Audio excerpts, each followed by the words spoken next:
Hello friends, एक बार फिर से स्वागत है आपके अपने यूट्यूब चैनल मिशन पोडियम 2021 में। फ्रेंड्स, कल हम लोग ने 1 से 24 क्वेश्चन को कंप्लीट कर लिया था और आज हम लोग 25 से 48 क्वेश्चन कंप्लीट करने वाले हैं। तो चलिए जल्दी से सभी स्टूडेंट लाइव को ज्वाइन कर लीजिए और जितने भी स्टूडेंट पहले से ज्वाइन कर लिए हैं वह एक बार वीडियो को लाइक करके अपने दोस्तों के पास शेयर कीजिए जल्दी से, और ग्रुप में जाके बस लिख दीजिए कि लाइव हो रहा है, जल्दी से आ जाओ सभी। बस आप लोग ग्रुप में जाके यही बात लिख दीजिए, सभी स्टूडेंट ज्वाइन हो जाएंगे। तो चलिए सभी स्टूडेंट ज्वाइन हो जाइए। चलिए आज हम लोग करने वाले हैं सेकेंड पार्ट है, और इसके पहले हम लोग 24 ऑब्जेक्टिव कंप्लीट कर लिए हैं और आज से 25 से लेकर 48 क्वेश्चन हम लोग कंप्लीट करेंगे, यानी आज भी 24 क्वेश्चन कंप्लीट होगा। चलिए हेलो, गुड मॉर्निंग सभी को मेरी तरफ से, गुड मॉर्निंग। चलिए जी जल्दी से लाइव आ जाइए सभी स्टूडेंट। 2 मिनट और वेट करेंगे सभी स्टूडेंट का, और जल्दी से सभी स्टूडेंट आ जाते हैं। उसके बाद इस टेस्ट को हम स्टार्ट कर देते हैं। चलिए फटाफट सभी स्टूडेंट आ जाते हैं, उसके बाद हम यानी इस टेस्ट को स्टार्ट करते हैं। अभी आंसर मत दीजिए लोग, हम जब स्टार्ट करेंगे जब आपको आंसर देना है, और बहुत ही इंपॉर्टेंट होगा आज का टेस्ट आप लोगों के लिए। तो चलिए हेलो, गुड मॉर्निंग सभी को मेरी तरफ से गुड मॉर्निंग। चलिए सेशन को जल्दी से लाइक कर दीजिए सभी स्टूडेंट, और बने रहिएगा शुरू से अंत तक, ठीक है। कहीं पे भी जाना नहीं है, पहले पढ़ाई कर लेना है, उसके बाद कहीं पे जाना है। तो चलिए हम लाइव को स्टार्ट करें। एक बार आप लोग बस बता दीजिए कि ऑडियो और वीडियो अच्छे से आपके पास जा रहा है ना, ऑडियो और वीडियो आपके पास सही से जा रहा है ना। एक बार यस लिख दीजिए, हम समझ जाएंगे। बस आप लोग लिख दीजिए यस, उसके बाद हम समझ जाएंगे, ठीक है। चलिए आप लोग ज़रूर लिख दीजिएगा कि आपके पास साउंड कैसे जा रहा है, और अच्छा से जा रहा है या फिर अभी सही से नहीं जा रहा है। एक बार बताइए जल्दी से सभी स्टूडेंट। चलिए बहुत बढ़िया, जा रहा होगा अच्छे से। तो चलिए इस टेस्ट को स्टार्ट करते हैं, और लास्ट में आपको कोई बात बताने वाले हैं क्या करना है आपको। तो पहले हम लोग लाइव को कंप्लीट कर लेते हैं, उसके बाद आपको एक बात भी बताने वाले हैं। तो शुरू से अंत तक लाइव में बने रहिए, ठीक है। तो चलिए आज का जो 25वां नंबर क्वेश्चन है, नाइट्रोजन के 2 परमाणुओं के बीच कितने आबंध बनते हैं। आपको ज़्यादा से ज़्यादा 10 से 15 सेकंड टाइम मिलेंगे, और उसमें आपको आंसर कमेंट करना होगा। नाइट्रोजन के 2 परमाणुओं के बीच कितने आबंध होते हैं। एक आबंध, द्वि आबंध, त्रि आबंध, या फिर इनमें से कोई नहीं। नाइट्रोजन के 2 परमाणुओं के बीच कितने आबंध बनते हैं। एक आबंध, द्वि आबंध, त्रि आबंध, या फिर इनमें से कोई नहीं। जल्दी से एक बार आंसर दीजिए लोग सभी स्टूडेंट, और ज़्यादा से ज़्यादा प्रयास कीजिए लोग कि सही आंसर आप लोग का हो, ठीक है। सही करने का प्रयास कीजिए लोग सभी स्टूडेंट, ठीक है।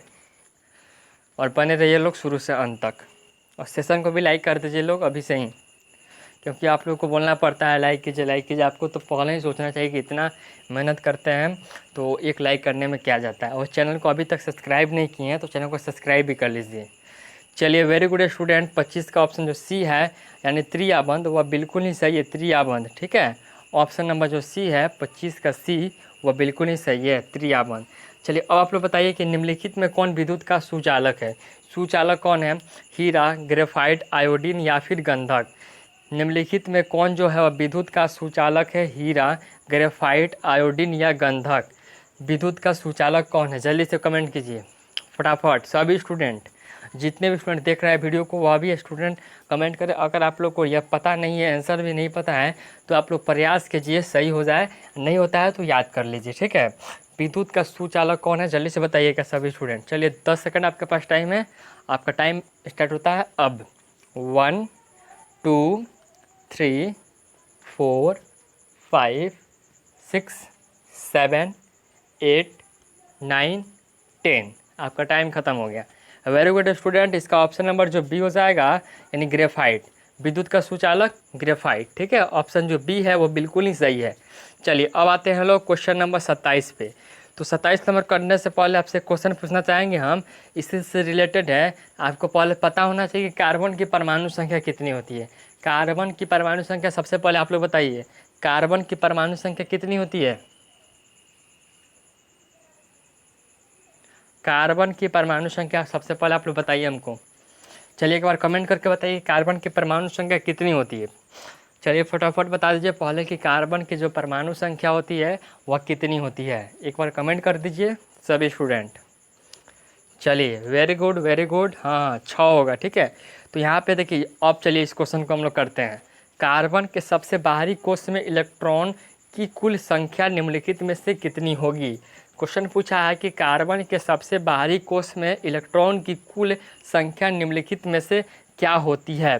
3, 4, 2 या 1। कार्बन के सबसे बाहरी कोष में इलेक्ट्रॉनों की संख्या कुल कितनी होगी। चलिए जल्दी से आंसर दीजिए सभी स्टूडेंट। तो अभी तो आपको इसलिए क्वेश्चन पूछें कि कार्बन की परमाणु संख्या आपको पता होगा। तो कार्बन की परमाणु संख्या 6 होती है, और जब इसका इलेक्ट्रॉनिक विन्यास करेंगे तो कितना हो जाएगा। पहले कक्षा में 2 इलेक्ट्रॉन, दूसरे कक्षा में 4 इलेक्ट्रॉन।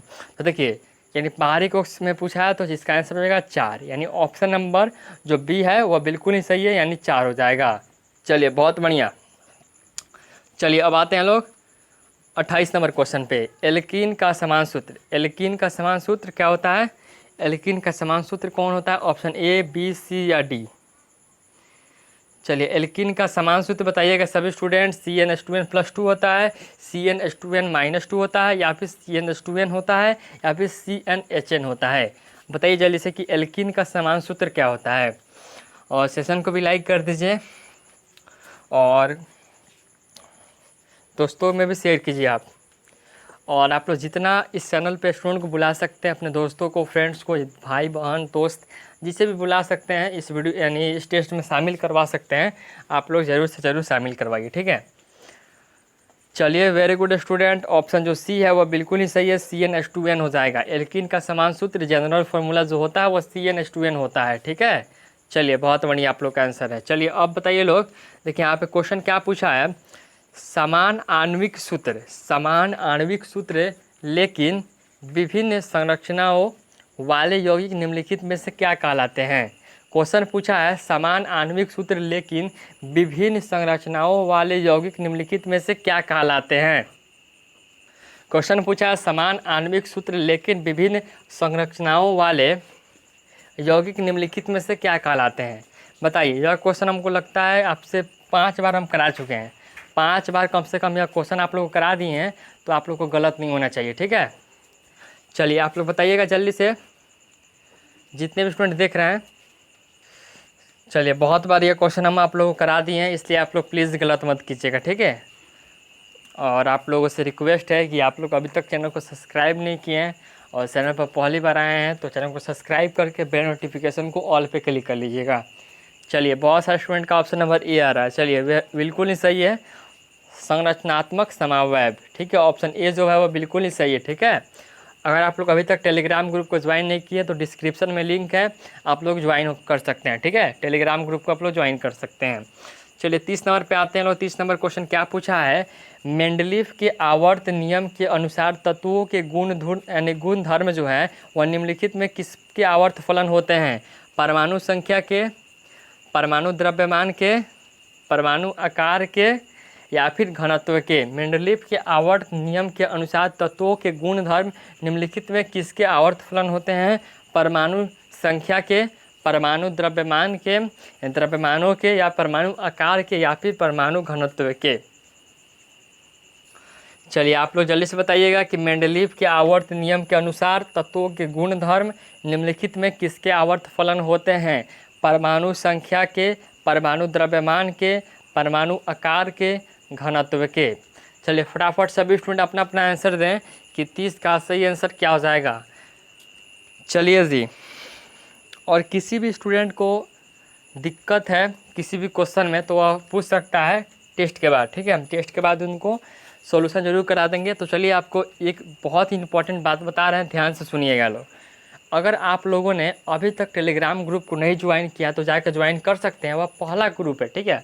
उसमें हम लोग, वह मेन ग्रुप है, चैनल का मेन ग्रुप है, ठीक है। उसके अलावा एक और ग्रुप है, mission board exam 2021 PDF group है, ठीक है। PDF जिसमें आपको दिया जा रहा है, अब स्टार्ट हो गया, आपको PDF मिलेगा हमेशा।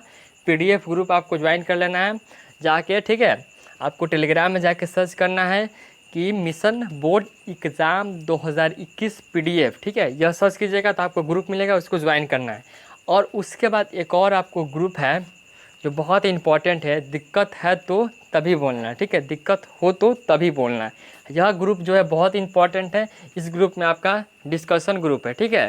तो आप लोग उसको भी ज्वाइन कर सकते हैं। यह तो बहुत महत्वपूर्ण बात है, इसलिए आपको बता दिए। ठीक है, तो चलिए अब बनाते हैं लोग इस क्वेश्चन का आंसर क्या हो जाएगा। चलिए बहुत बढ़िया, यहाँ पे आंसर जो हो जाएगा ऑप्शन ए हो जाएगा, परमाणु संख्या के। मेंडलीव के आवर्त नियम के अनुसार तत्वों के गुणधर्म परमाणु संख्याओं के आवर्त फलन होते हैं, यानी ऑप्शन ए जो है बिल्कुल ही सही है। चलिए अब आपको क्या बताना है, आधुनिक आवर्त सारणी के उदर्ग स्तंभ को निम्नलिखित में से क्या कहते हैं। आधुनिक आवर्त सारणी के उदर्ग स्तंभ निम्नलिखित में से क्या कहलाते हैं, तो आपको बताना है, जल्दी से बताइएगा। आवर्त कहलाते हैं, समूह या कोष, या इनमें से कोई नहीं। चलिए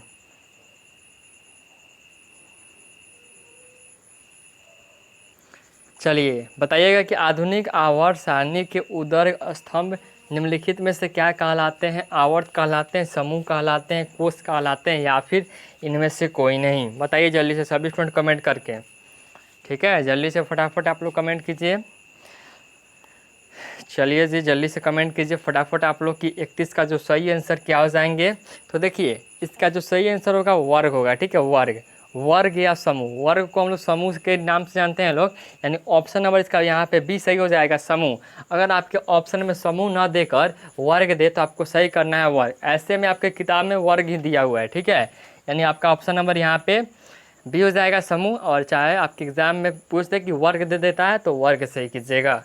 चलिए अब आते हैं लोग क्वेश्चन नंबर 32 पे। देखिए अम्ल राज्य में सांद्र HCl तथा सांद्र N यानी HNO3 का अनुपात निम्नलिखित में किस, यानी अनुपात क्या होगा बताना। देखिए ध्यान से सुनिएगा। देखिए HCl दिया हुआ है, ठीक है, और HNO3 का अनुपात पूछा है आपसे, तो जल्दी से बताइएगा इसका अनुपात क्या हो जाएगा, जल्दी से सभी स्टूडेंट। तो जल्दी से आप लोग जल्दी से फटाफट एक बार आंसर दीजिए कि आंसर क्या हो जाएंगे यहाँ पे क्या होगा आंसर इसका। चलिए बहुत बढ़िया, अधिकतर स्टूडेंट ऑप्शन नंबर डी दिए हैं 3:1। 3:1 बिल्कुल ही सही है, ऑप्शन नंबर डी बिल्कुल ही सही है। ठीक है, वेरी गुड। चलिए 33 नंबर पे आते हैं लोग। हरे पौधे क्या कहलाते हैं, हरे पौधे क्या कहलाते हैं, यह क्वेश्चन आपको पता होगा। हरे पौधे क्या कहलाते हैं, हरे पौधे स्वपोषी, मृतजीवी, परजीवी, या उपयुक्त सभी।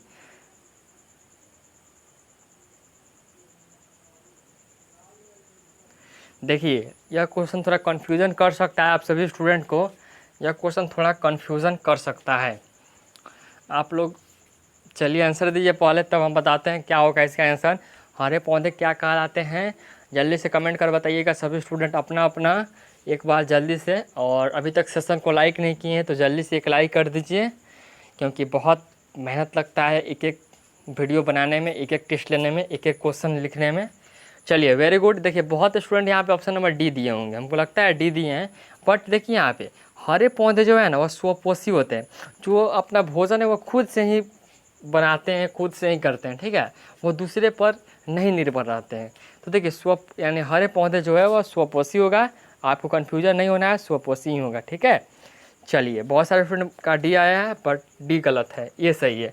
देखिए यहाँ पे क्या बताना है आपको, छोटी आंत में पाया जाने वाला रंस यानी रंसाकुर जो है का कार्य क्या होता है, बताइए जल्दी से। छोटी आंत में पाए जाने वाले रंसाकुर का क्या कार्य होता है, अंतर्ग्रहण, पाचन, अवशोषण, या फिर जल्दी से बताइए, जल्दी से सभी स्टूडेंट अपना अपना आंसर दीजिए, क्या होगा आंसर फटाफट। चलिए फटाफट दीजिए।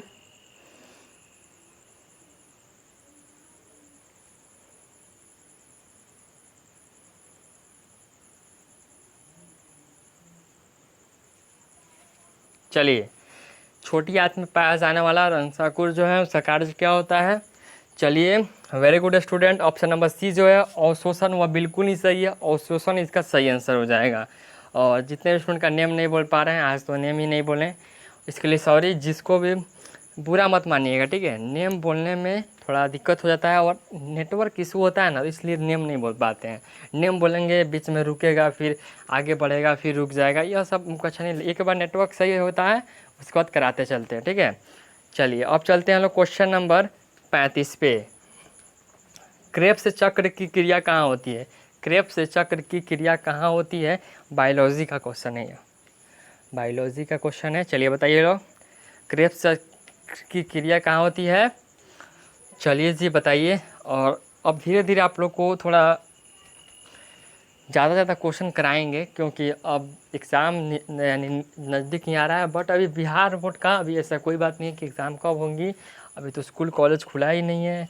बट आप लोग का एग्ज़ाम होगा, बट अभी बताया नहीं गया है कि कब होगा। अभी स्कूल कॉलेज नहीं खुला है, तो आप लोग अभी से ही थोड़ा आप लोग पढ़िए अच्छे से। चलिए, ऑप्शन नंबर जो बी है वो बिल्कुल ही सही है, माइट्रोकॉन्ड्रिया। ऑप्शन जो बी है वो बिल्कुल ही सही है, माइट्रोकॉन्ड्रिया। ठीक है। और अब धीरे धीरे क्वेश्चन ज़्यादा करेंगे।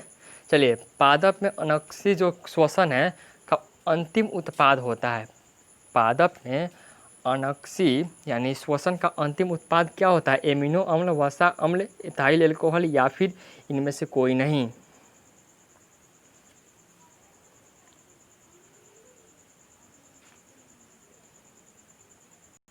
चलिए आप लोग आंसर दीजिए पहले, और इस क्वेश्चन का जवाब हमको कमेंट बॉक्स में चाहिए। ठीक है, कमेंट बॉक्स में आपको बताना है इस क्वेश्चन का आंसर आप सभी स्टूडेंट को। ठीक है। और इस क्वेश्चन पर थोड़ा डाउट भी हमको लगता है, इसको हम आपको अगले वीडियो में या फिर ग्रुप में बता दिया जाएगा। ठीक है। चलिए हमको बताइए लोग 37 का सही आंसर। पौधे में जल का परिवहन किसके द्वारा होता है? पौधे में जल का परिवहन किसके द्वारा होता है? जाइलम, फ्लोएम, ए बी दोनों या फिर इनमें से कोई नहीं। पौधे में यानी जल का परिवहन किसके द्वारा होता है? जाइलम, फ्लोएम, ए बी दोनों या फिर इनमें से कोई नहीं। जल्दी से बताइए, यानी 37 का सही आंसर। चलिए 37 का बताइए। तो देखिए 37 का जो सही आंसर आएगा, पौधे में जल का परिवहन होता है वह यानी जाइलम के द्वारा होता है। ठीक है, जाइलम के द्वारा। ऑप्शन ए जो है बिल्कुल ही सही है। देखिए, खुला परिसंच यानी परिवहन तंत्र जो है वह किस में पाया जाता है? खुला परिवहन तंत्र किस में पाया जाता है? आंसर दीजिए। चलिए अपना अपना आंसर दीजिए फटाफट। चलिए, बहुत बढ़िया। खुला परिवहन तंत्र किस में पाया जाता है? आप लोग का आंसर आ रहा है। चलिए और भी स्टूडेंट कमेंट कीजिए फटाफट, और जल्दी से एक बार सेशन को भी लाइक कीजिए। चलिए अभी आपके लिए बहुत इंपॉर्टेंट कुछ सवाल बचा हुआ है और कुछ बातें भी बताना है आप लोगों को। चलिए स्टूडेंट, आप लोग का आंसर डी आया है, यानी तितली। ठीक है, बिल्कुल ही सही है, तितली हो जाएगा। ऑप्शन जो डी है वह बिल्कुल ही सही है। चलिए अब आपको क्या बताना है, इनमें कौन पादप उत्सर्जी पदार्थ नहीं है? इनमें कौन पादप उत्सर्जी उत्पाद यानी जो पदार्थ है वह कौन नहीं है, बताइएगा। चलिए, पादप उत्सर्जी पदार्थ नहीं है, बताइए जल्दी से कमेंट कीजिए। चलिए 48 क्वेश्चन है और 39 नंबर क्वेश्चन पे आ चुके हैं लोग। 39 क्वेश्चन हो चुका है और इसके बाद और थोड़ा क्वेश्चन है, उसके बाद कंप्लीट हो जाएगा और कुछ बातें बताना है आपको। तो चलिए लाइव में शुरू से अंत तक रहिएगा और लास्ट में कुछ क्वेश्चन भी देने वाले हैं आप लोगों को। चलिए बहुत बढ़िया, आप लोग का आंसर ऑप्शन नंबर डी हो जाएगा, स्टार्च। ऑप्शन नंबर डी जो है बिल्कुल ही सही है। चलिए अब हम आते हैं 40 नंबर क्वेश्चन। एमिनो अम्ल के विखंडन से कौन बनता है? निम्नलिखित में निम्न में कौन है जो एमिनो अम्ल के विखंडन से बनता है? एमिनो अम्ल के विखंडन से कौन बनता है? CO2, CO, NH3 या उपयुक्त सभी? एमिनो अम्ल के विखंडन से कौन बनता है? एक और फटाफट आंसर दीजिए सभी स्टूडेंट अपना अपना, जल्दी से। एमिनो अम्ल के विखंडन से कौन बनता है जी? जल्दी से बताइए लोग, एमिनो अम्ल के विखंडन से। चलिए बहुत बढ़िया, ऑप्शन जो सी है वह बिल्कुल ही सही है, NH3। ठीक है, ऑप्शन जो सी है वह बिल्कुल ही सही है। ठीक है। चलिए अब आते हैं लोग, इनमें जो कौन है, कौन अंतःस्रावी ग्रंथि है? अंतःस्रावी ग्रंथि कौन है, एक बार बताइए लोग। अंतःस्रावी ग्रंथि, जल्दी से, अंतःस्रावी ग्रंथि कौन है इनमें से? बताइए फटाफट, फटाफट बताइए सभी स्टूडेंट, जल्दी से। अंतःस्रावी ग्रंथि कौन है? अंतःस्रावी ग्रंथि कौन है, जल्दी से बताइए। हाँ बहुत बढ़िया, ऑप्शन नंबर डी जो है वो बिल्कुल ही सही है, थायराइड ग्रंथि। थायराइड ग्रंथि अंतःस्रावी ग्रंथि है। ठीक है। चलिए 42 नंबर पे आते हैं। बताइए कि इनमें कौन जो है वो फल पकाने में प्रयुक्त होता है? फल पकाने में प्रयुक्त कौन होता है? जल्दी से कमेंट कीजिए। 6 और क्वेश्चन बचा हुआ है और उसके बाद टेस्ट खत्म हो जाएगा और कुछ क्वेश्चन आपको देने वाले हैं, आपको यानी बताना है। चलिए आप लोग पहले इसको कंप्लीट कीजिए जल्दी से। इनमें जो कौन है वो फल पकाने में प्रयुक्त होता है? चलिए फटाफट सभी स्टूडेंट अपना अपना आंसर कमेंट कीजिए और जल्दी से फटाफट। चलिए जी 10 सेकंड आपको टाइम है। 1 2 3 4 5 6 7 8 9, 10। चलिए वेरी गुड स्टूडेंट, ऑप्शन जो सी है वो बिल्कुल नहीं सही है, एथिलीन हो जाएगा। ठीक है, फल पकाने में एथिलीन का उपयोग किया जाता है। ठीक है, चलिए अब आते हैं लोग क्वेश्चन नंबर 43 पे। इंसुलिन की कमी से कौन सा रोग होता है? इंसुलिन की कमी से कौन सा रोग होता है बताइए। आपको मिलते हैं इस क्वेश्चन के लिए 15 सेकंड और आपका टाइम शुरू होता है अब। इंसुलिन की कमी से कौन सा रोग होता है? इंसुलिन की कमी से कौन सा रोग होता है? चलिए आपका टाइम ख़त्म होने वाला है, बस 5 सेकंड यानी बचा हुआ है। चलिए चलिए जी फटाफट। चलिए वेरी गुड स्टूडेंट, ऑप्शन जो बी है वो बिल्कुल ही सही है, मधुमेह। ठीक है, मधुमेह हो जाएगा, यानी ऑप्शन नंबर बी सही है इसका। चलिए क्वेश्चन नंबर 44 क्या है? इष्ट में अलैंगिक जनन की विधि किसके द्वारा होती है? देखिए इष्ट में अलैंगिक जनन की जो विधि होती है, जनन कितने पद का यानी बताना है आपको यहाँ पे। इष्ट में अलैंगिक जनन की विधि कौन सी होती है बताइएगा जल्दी से, लेट नहीं करेंगे जी, जल्दी से करते हैं लोग। चलिए आप लोग आंसर आ जाना चाहिए जल्दी से।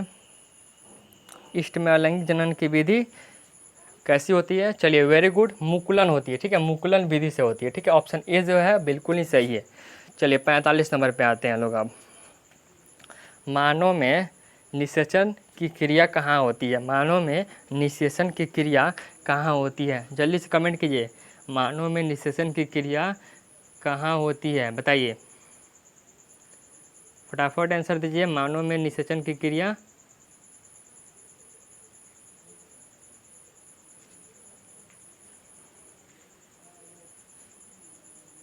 चलिए वेरी गुड, ऑप्शन जो डी है वह बिल्कुल ही सही है, फैलोपियन नलिका में। ठीक है, ऑप्शन जो डी है वह बिल्कुल ही सही है। ठीक है, चलिए क्वेश्चन नंबर 46 पे आते हैं। अनुवंशिकता के पिता कौन कहे जाते हैं? अनुवंशिकता के पिता कौन कहे जाते हैं? चलिए अपना आंसर दीजिए फटाफट सभी स्टूडेंट। चलिए 2 क्वेश्चन और है, जल्दी से कंप्लीट करते हैं लोग। चलिए वेरी गुड, अनुवंशिकता के पिता कौन कौन कहा जाता है? तो देखिए मेंडल, ग्रेगस जॉन मेंडल। ठीक है, चलिए 47 नंबर पे आते हैं लोग। जीवमंडल में ऊर्जा का मुख्य स्रोत कौन है? सभी स्टूडेंट को इसका आंसर पता होना चाहिए, लगभग स्टूडेंट इसका आंसर सही देंगे। तो उत्पादक, उपभोक्ता, अपघटक या फिर सूर्य। जीवमंडल में ऊर्जा का मुख्य स्रोत कौन है? चलिए जी फटाफट आंसर दीजिए। तो देखिए यहाँ पे जो सही आंसर हो जाएगा सूर्य हो जाएगा। ठीक है, सन, सूर्य हो जाएगा। और आज का अंतिम क्वेश्चन क्या है देख लेते हैं लोग। जातियों की उत्पत्ति नामक पुस्तक किसने लिखी है? तो लाइव ख़त्म होने के बाद कहीं पे नहीं जाना है, कुछ क्वेश्चन और आपको देने वाले हैं। एक क्वेश्चन आपको देने वाले हैं, एक क्वेश्चन। ठीक है, चलिए 48 का बताइए।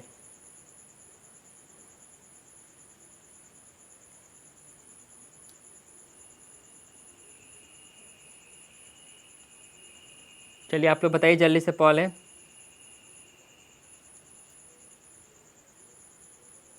बताइए जल्दी से।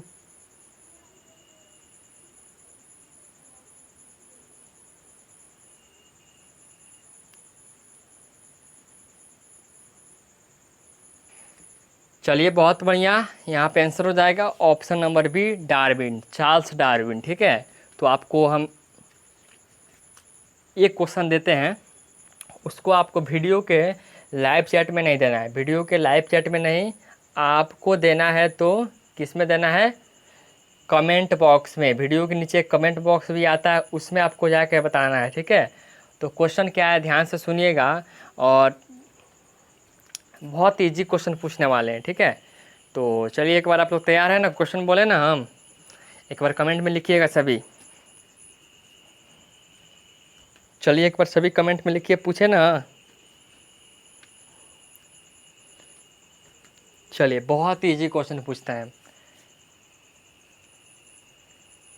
प्रिज्म कितने सतहों से घिर कर बना होता है? प्रिज्म कितने सतहों से घिर कर बना होता है, इसको आपको वीडियो के कमेंट बॉक्स में देना है। ठीक है, वीडियो के कमेंट बॉक्स में आंसर जाके देना है, किसका किसका आ रहा है हम देखेंगे यानी लाइव के बाद। ठीक है, तो आप लोग को कमेंट करना है कि प्रिज्म कितने सतहों से घिर कर बना होता है, बिना ऑप्शन है।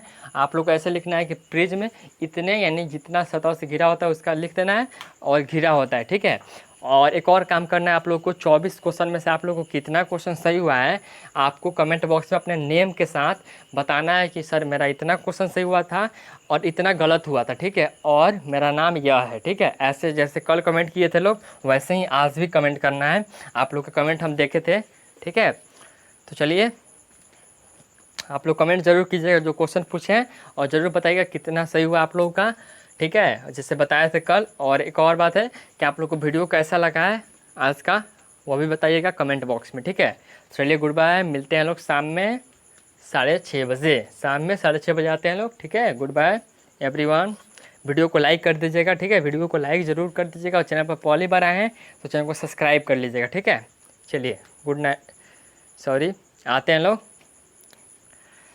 शाम में 6:30 बजे, ठीक है। चलिए।